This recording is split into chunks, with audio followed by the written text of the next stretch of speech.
is Ilya Zlobin. I'm an expert and dealer in authentic ancient Greek, Roman, Biblical, Byzantine coins and artifacts. At the time of the making of this film, I have on my site over 6,700 authentic ancient coins available at trustedcoins.com. Every item I sell comes complete with its own beautiful certificate of authenticity, a lifetime guarantee of authenticity, and my signature. I've identified over 28,000 authentic ancient coins and artifacts, and I'm known worldwide for this. Every coin that I sell comes in a professional numismatic flip that allows you to look at the front of the coin and the back of the coin without taking out the protective covering, and a shortened description that matches the unique number on the certificate. The certificate has the description on the certificate is professionally done, so many times citing a major reference or collection.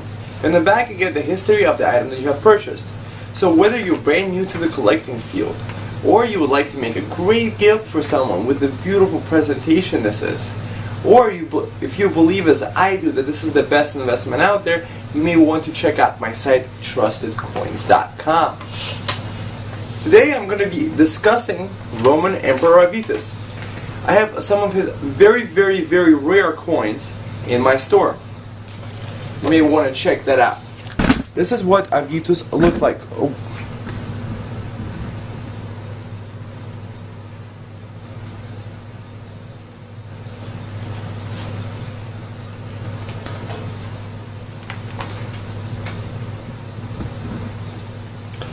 Eparchius Avitus lived from 385 to 456 AD.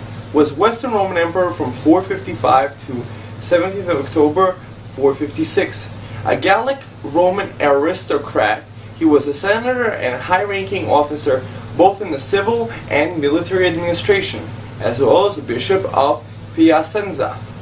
Avitus was born in Clermont in a noble family of senatorial aristocracy of Gallic Roman origin.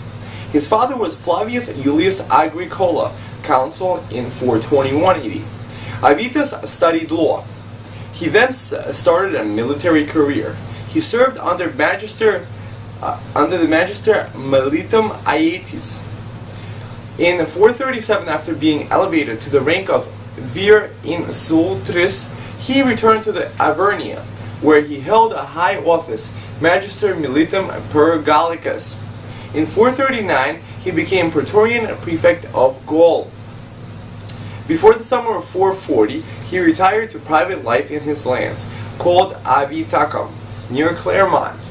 Here he lived until 451, when the Huns, led by Attila, invaded the Western Roman Empire.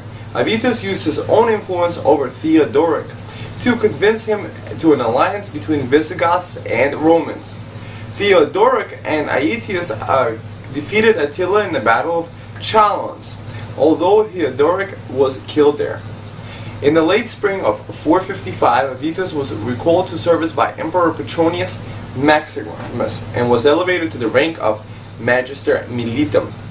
While Avitus was at Theodoric's court, news came of the death of Petronius Maximus on the 22nd of May, and the sack of Rome by the Vandals of Gaiseric. Theodoric acclaimed Avitus emperor in Toulouse on 9th of July. Before Avitus reached Rome, he received the recognition of the Roman Senate. The new emperor needed the support of both the civil institutions, the Roman Senate, and the Eastern Roman Emperor Marcian, as well as of the army and its commanders, the generals Majorian and Ricimer, and the Vandals of Gaiseric. During Avitus' reign, the Visigoths expanded into Hispania. In 455, Avitus had sent an ambassador Fronto to the Suebi and then to Theodoric II to ask them formally to recognize Roman rule. The imperial treasury was almost empty, and after disbanding his Visigoth guard because of popular pressure, Avitus was obliged to pay their huge wages by melting down and selling the bronze of some statues. All these events caused the emperor to grow unpopular. General Majorian rebelled against Avitus. The emperor was obliged to leave Rome. He went to Gaul to collect all the available forces, probably the Visigoth guards. He had led his forces against the troops of General Ricimer near Piacenza. The emperor and his army entered the city and attacked the huge army led by Ricimer, but after a great massacre of his men, Avitus fled. Avitus was informed that the Roman Senate condemned him to death and tried to flee to Gaul, officially traveling there to bring donations to the Basilica of St. Julian in Avernia, his homeland. Avitus died during the journey. According to the sources, he was killed by Majorian and Ricimer, who had him strangled or starved to death. So visit my site for authentic ancient coins of rare Roman emperors such as Avitus. Thank you.